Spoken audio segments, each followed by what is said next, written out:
కృష్ణానదికి ఆంధ్రప్రదేశ్ రాష్ట్రం చిట్ట చివరి రాష్ట్రం, టైలెండ్ స్టేట్. కృష్ణానది జలాల మీద ఆంధ్రప్రదేశ్ కి కొన్ని హక్కులు ఉన్నాయి. అవి ట్రిబ్యునల్స్ నిర్ధారించాయి. ఆంధ్రప్రదేశ్ కు ఉన్నటువంటి కృష్ణానది జలాల మీద హక్కుల్ని ఎలాగోలా బొక్కబెట్టి లాగేసుకోవాలనే ప్రయత్నాలు ఎగువ రాష్ట్రాలు ఎప్పటి నుంచో చేస్తున్నాయి. వాళ్ళు చేస్తూనే ఉంటారు, వాళ్ళ ఇంట్రెస్ట్ లో వాళ్ళు చేస్తూనే ఉంటారు. కాకపోతే మన హక్కుల్ని రక్షించుకోవాల్సిన బాధ్యత మనది.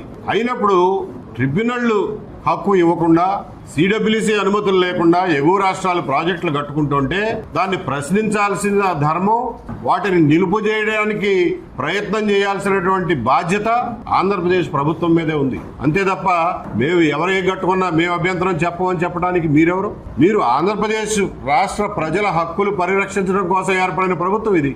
మీరు ఆంధ్రప్రదేశ్ ప్రజల హక్కులు కాపాడకుండా పై రాష్ట్రాలు ఏం చేసుకున్నా మేము అభ్యంతరం చెప్పట్లేదు అని చెప్పడం అధర్మం అవుతుంది. కాబట్టి రాజకీయాల కోసం ఏదన్నా ఒక మాట మాట్లాడే ముందు ఆంధ్రప్రదేశ్ ప్రజల నీటి హక్కుల్ని దృష్టిలో పెట్టుకోవాల్సిందిగా కోరుతున్నాను.